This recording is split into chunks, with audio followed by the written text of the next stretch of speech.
Shalom,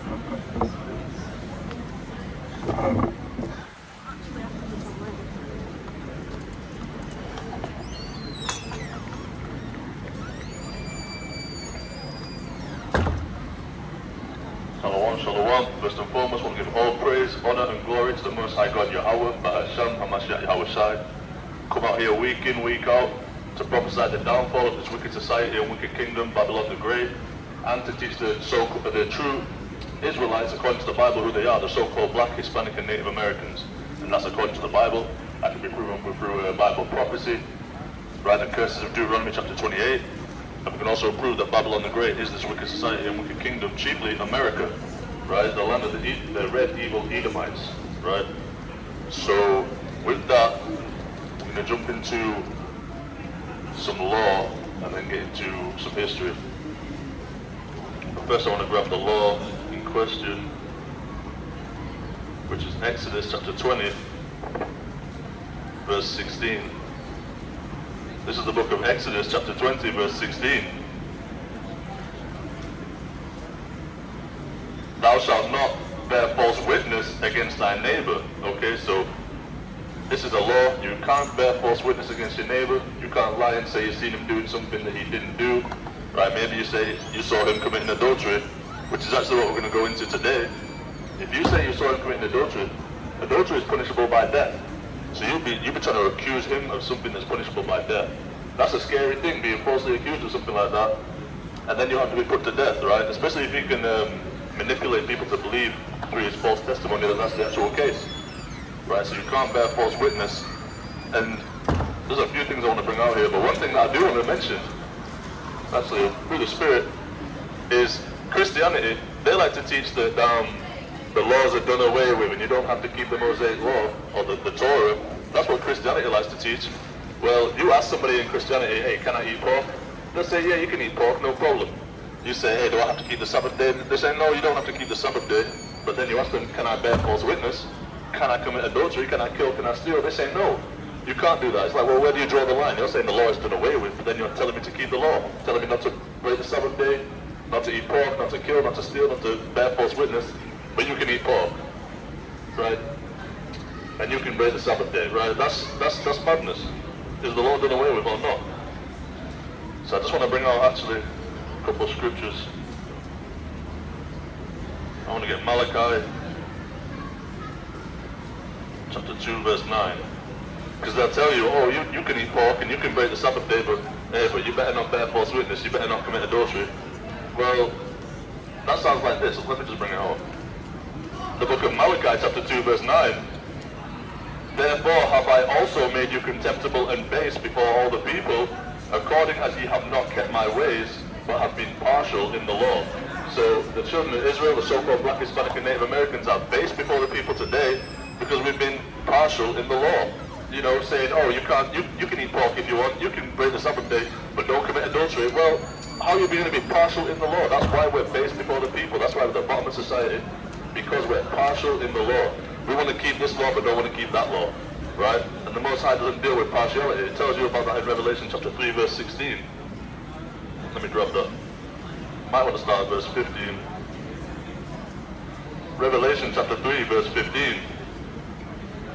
I know thy works, that thou art neither hot nor cold. I would thou wert cold or hot.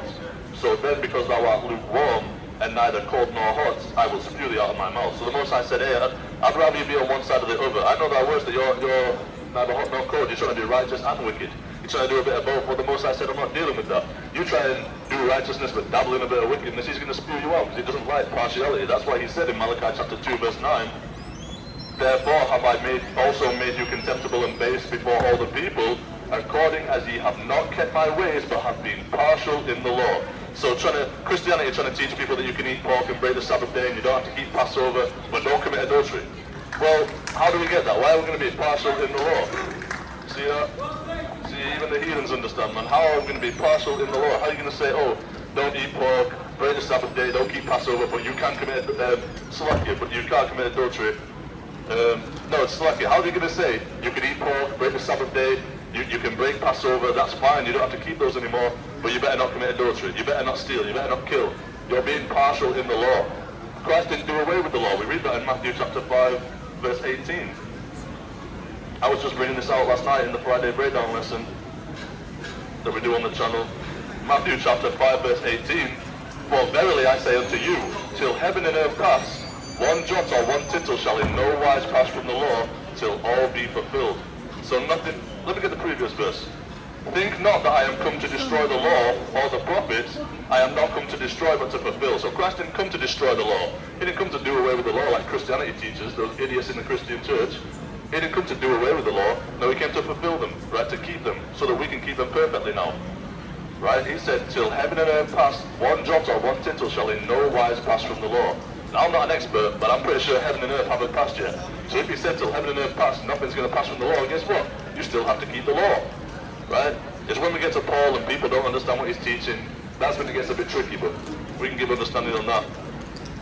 If anyone brings that up. That's not the topic of the lesson today. But it says, till all be fulfilled, till everything's fulfilled. You know, not everything's been fulfilled yet. We've still got the mark of the beast to come out, you know, the RFID chip. Still got World War III to kick off fully, right? We still have the destruction of America to come. All these things have not happened yet, so the war's not done away with. It's not even going to be done away with then. Right? What does it say in Romans chapter 6? Or it might be Romans chapter 8. I believe it's Romans 6.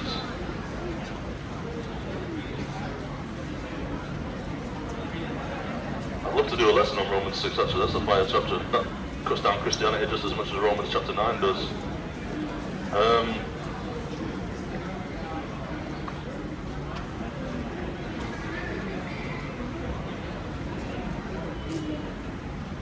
It says, I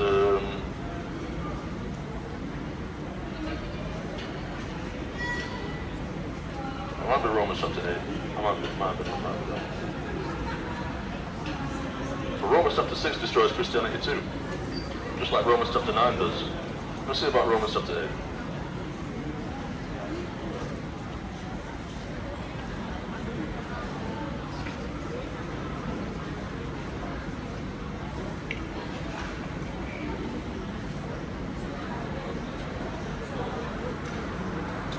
I'm sure it's Romans chapter 6.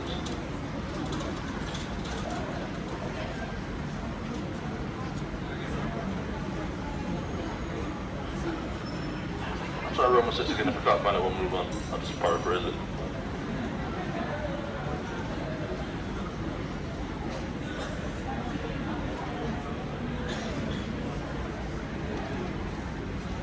I'll paraphrase it. I can't find it. But basically it says like what? Do we make void the law through faith? No, we establish the law, right? As if we keep the law. Okay, so that's why it says in Matthew chapter 2, verse 9, I've made you contemptible and base before all the people, according to you have not kept my ways, but I've been partial in the law. So you don't want to, you tell people don't commit adultery, don't bear false witness, don't kill, don't steal, but then you're happy to eat pork and break the Sabbath day. It doesn't make sense. Anyway, jumping back to it, Exodus chapter 20, verse 16. This is the law, it says, thou shalt not bear false witness against thy neighbor. So you can't make a false testimony, lying, trying to get him to have to make a sacrifice or have to be killed, put to death. You know, the sin's worthy of death. If you accuse someone of that, and then the court judge him based on that, you know, you set up false witnesses, false testimonies to get 2 or 3 witnesses, and then the judges deem him worthy of death. Guess what? You just killed a man, even though he didn't do any wrong. So that's why we're going to jump into the judgment. But first I want to get Leviticus chapter 19 verse 18 to establish who your neighbor is, because everyone thinks love your neighbor means love everybody. That's not what that's talking about. It's not talking about love these heathens who afflict you. It's talking about your own people. Right, I'm going to get Leviticus chapter 19 verse 18. Thou shalt not avenge nor bear any grudge against the children of thy people, but thou shalt love thy neighbor as thyself. I am the Lord. So love your neighbor doesn't mean love every damn heathen in the world. It doesn't mean love Edomites or damn Ishmaelites or Elamites or damn Moabites or Hamites. It doesn't mean love those people. It doesn't mean love everybody. Love thy neighbor means love thy people, right? So the so-called Black, Hispanic, and Native Americans, the Israelites, according to the Bible, have to love their own people, not the other nations, not these dirty heathens. No, it's talking about love your own people. So when it says, don't bear false witness against your neighbor, it's meaning don't bear false witness against your brother, man, against your own people. That's your people. How are you going to set them up to be wrong? Sorry, just talking on the oil. How are you going to set them up to be wrong when that's your people? So let's get the judgment for if you commit, if you bear false witness. Let's get the judgment. Deuteronomy, you can jot that now. Deuteronomy chapter 19, verse 16. It says, if a false witness rise up against any man to testify against him that which is wrong, then both the men between whom the controversy is shall stand before the Lord, before the priests and the judges which shall be in those days. So if somebody accuses you of breaking the law that you didn't do, they bear false witness against you, both the accuser and the accused have to go before the Lord, right, before the priests, before the judges, right? And then let's read on. It says, verse 18, and the judges shall make diligent inquisition. And when we get into the history of Susanna, we're going to see the judges, like the history of Susanna is really the first chapter of the book of Daniel, but it was taken out. And even Daniel's name means God is my judge, or my judge is God. That's what Daniel means, right? So we're going to see Daniel make diligent inquisition, right? He's going to be diligently inquiring. You can't just half-ass it and just say, hey, respect a person, I like this person. Excuse me, you believe in the Bible? Do you know you're an Israelite according to the Bible? You know that, yeah? You've got to keep the commandments of God and the faith of Christ. I don't want to stop them. Yeah, so you've got to make diligent inquisition. You can't say, oh, I kind of like this guy, I don't like him, so let's just throw a dart overboard and choose whether he's guilty or not. No, you've got to make diligent inquisition. You've got to diligently find out whether this testimony is true or not, whether this man committed this crime or not. Right, and we're going to see Daniel do that here in a moment. Let's get back to it. It says, and the judges shall make diligent inquisition, and behold, if the witness be a false witness, and have testified falsely against his brother, then shall ye do unto him as he had thought to have done unto his brother. Right, so if somebody bears false witness and says someone committed adultery, adultery is a sin worthy of death. So if you falsely accuse someone of committing adultery and you get found out as a false accuser, you get the punishment that you tried to have put on them. So their punishment would have been death. Guess what? You have to be put to death now, because you tried to have them put to death falsely. And that's righteous judgment. That's right with God. That's balanced. That's fair. Because if we read in Proverbs chapter 11 verse 1, I'm going to bring this one out. This is a classic. Proverbs chapter 11 verse 1. A false balance is abomination to the Lord, but a just weight is his delight. So a false balance is an abomination to Yahweh Ba'ashem HaMashiach Yahweh Shai, but a just weight is his delight. It's his delight. That's why we have to take the bitter with the sweet. We have to go from good and bad, because a just weight is a delight to the Lord, right? But a false balance is an abomination, right?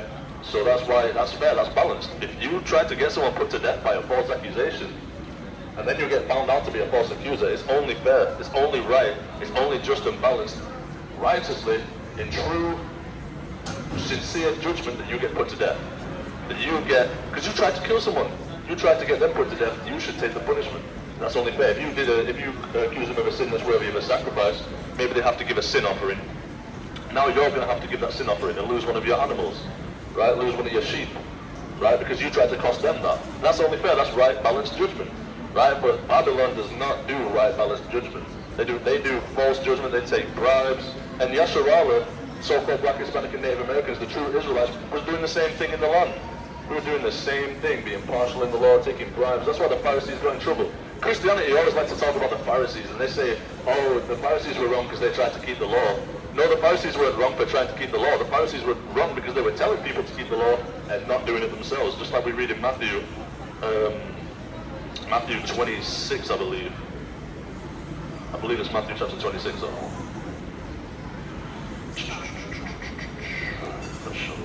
Matthew 26.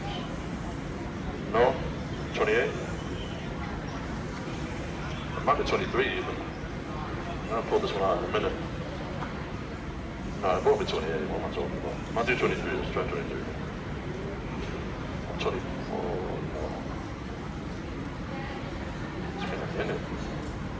Come on, this is it. Matthew chapter 23 verse 1. Then spake Yahweh Shai to the multitude and to his disciples, saying, the scribes and the Pharisees sit in Moses' seat. All therefore whatsoever they bid you observe, that observe and do, but do not ye after their works, for they say and do not. That was the problem with the Pharisees. The problem with the Pharisees wasn't that they were trying to keep the law, it's that they were telling people to keep the law but not doing it themselves, right? That was the problem with the Pharisees. It's not that they were trying to keep the law. This is that they were being partial in the law, taking bribes, right? Perverting judgment. And that's the same thing that Babylon the Great, this wicked society and wicked kingdom do today. They take bribes. They pervert judgment, right? We just seen that brother, I can't remember his name. He was in London, he just got shot by the police. And then they cleared the police. I was reading in the newspaper, the damn police officer, the jury who judged the police officer's matter, they cleared the police officer of murder before they even knew that that man was a criminal and a gunman himself. They didn't even know his criminal background, but they still chose to side with the police officer. They didn't even know the case. This jury didn't even know the case. That's a perverse, that's not diligent inquisition. Like it says in Deuteronomy 19, we have to make diligent inquisition. That's not a diligent inquisition. They cleared this man of murder before they even knew the victim's criminal background, right? And then they let this police officer, this gunman go. That's perverting judgment, right? Just like it says in Zechariah, chapter 11 verse 5, is it? I want to say, look at Zechariah.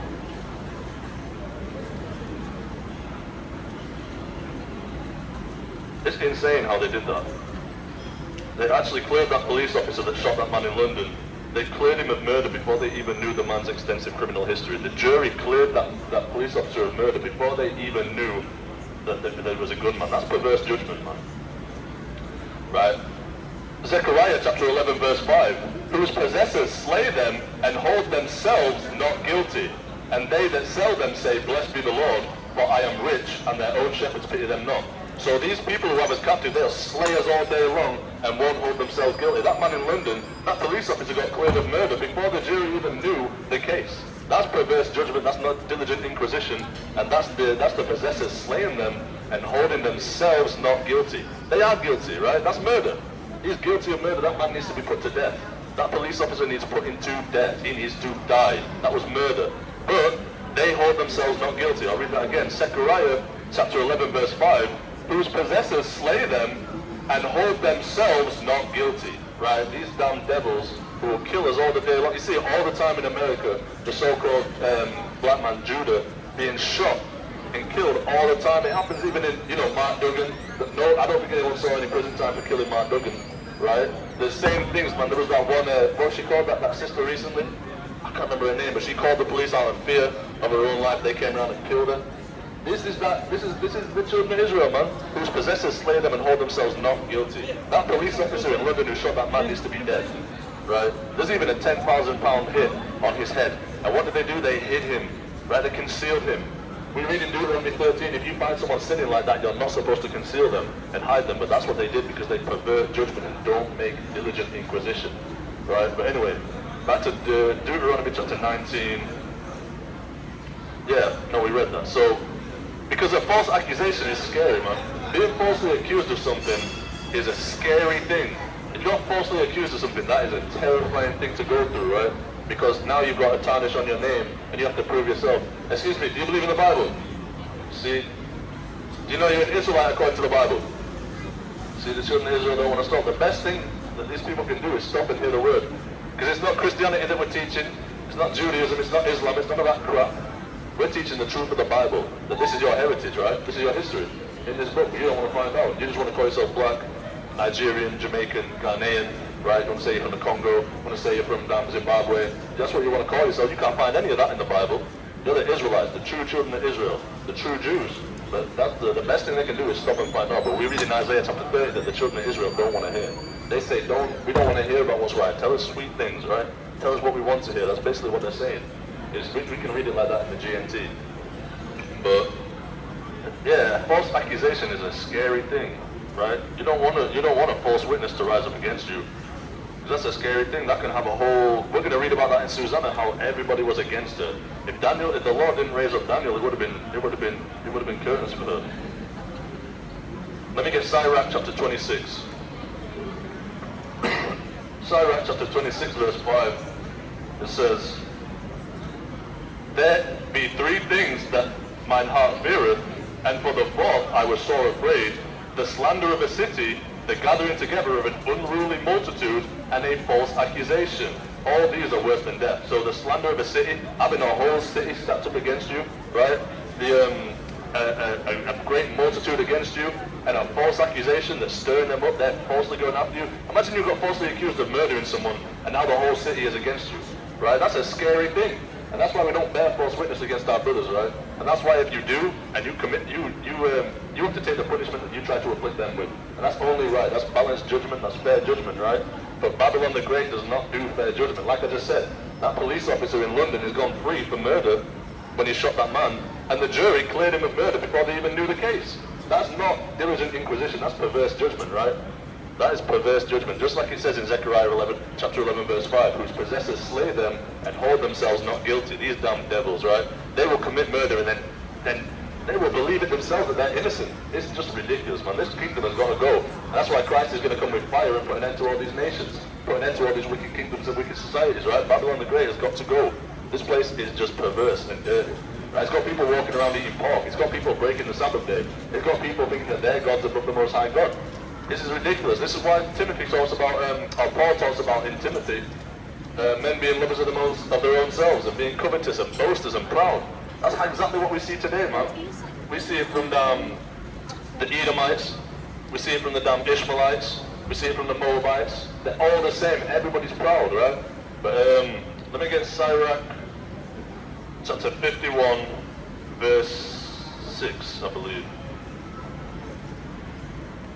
Right, it's a scary thing to have a false accusation against you and a whole city stand up against you. And that's what Susanna went through, and we're going to read about that in a moment here.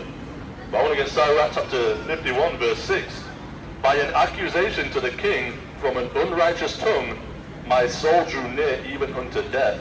My life was near to the hell beneath, right? See, hell meaning grave, right? Because hell is not the damn fiery pit that you think it is. We said because of a false accusation to the king from an unrighteous lying tongue, I was near to death. I was nearly dead. My soul drew near to the grave, right? Because of a false accusation. I was in trouble is what he was saying because of this false accusation. It says, they compassed me on every side, right? That's the slander of a city. And a multitude up against you, right? Because of a false accusation. This is a scary thing to go through. Imagine, and this is what Susanna went through, right? And she was righteous. She wasn't wicked at all. She hadn't done the things she was accused of. And she had a whole city stacked up against her. That's a scary thing because of a false accusation.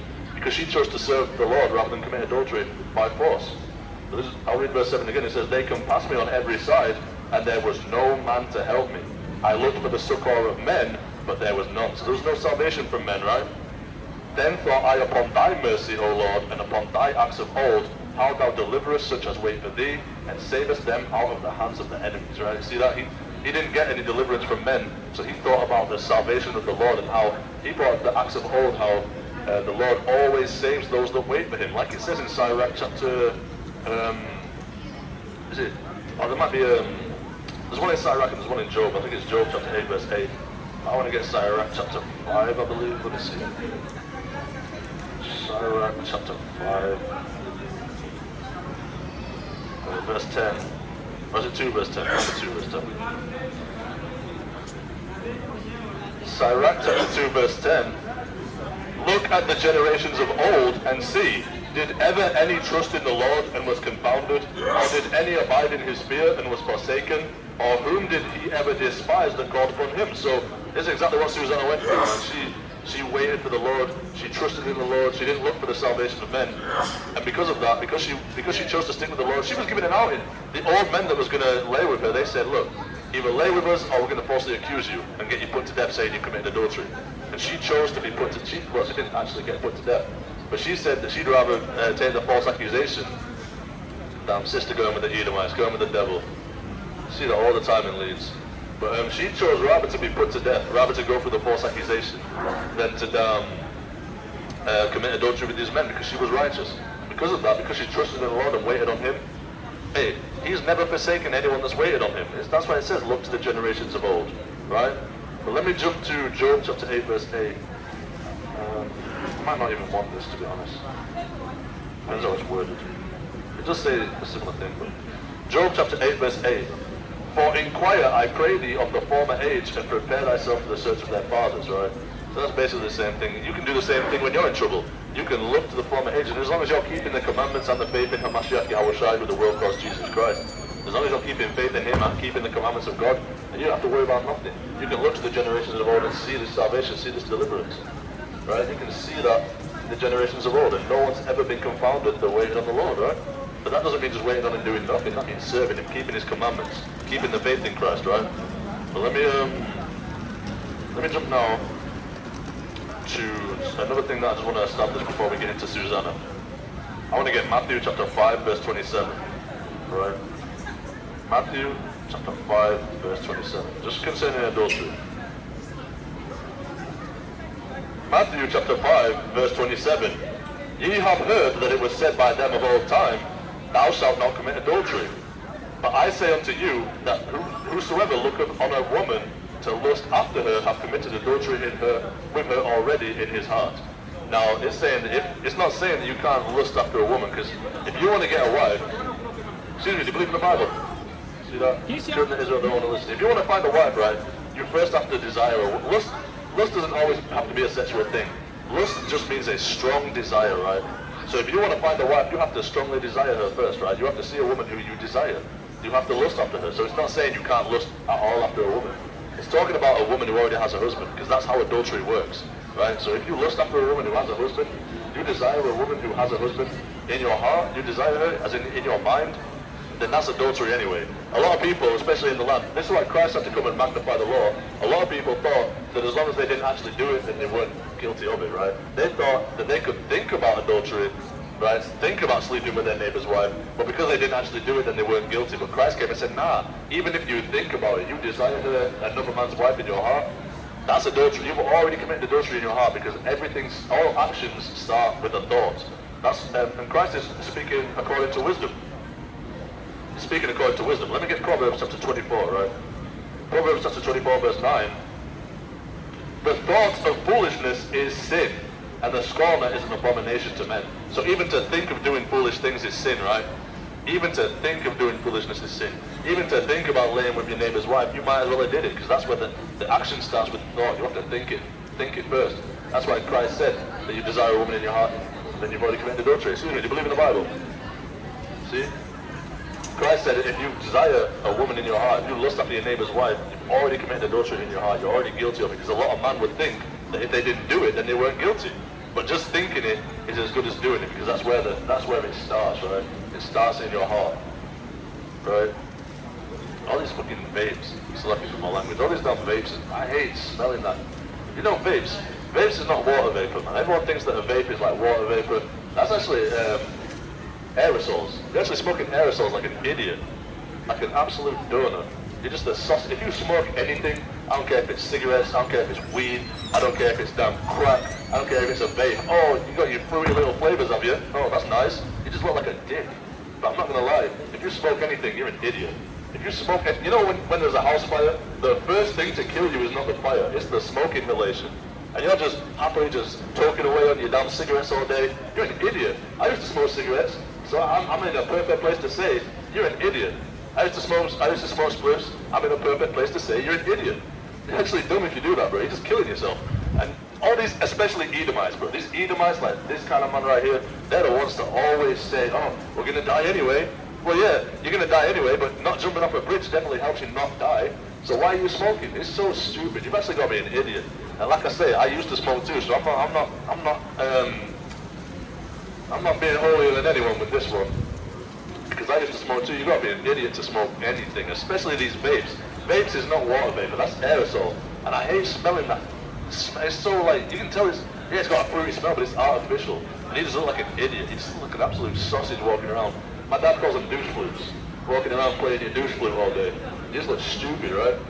But anyway, I just had to say that, because I was just smelling that as she walked past. That stinks. It's aerosol, it's not water vapor, right? Even if it was water vapor, that's still not good for you. You're not supposed to have water in your lungs, right? You're an idiot if you smoke anything. Anything at all, you are an idiot. Anyway. So yeah, Christ was saying that if you desire a woman in your heart, you've already committed adultery with her anyway, right? It's not saying that you can't desire a woman, because to first get a wife, you have to desire her. It's saying don't desire another man's wife. That's the case of adultery. It's someone else's wife. So if you desire another woman who's married, you've already committed adultery in your heart with that woman, right? So let me just make sure I'm still rolling.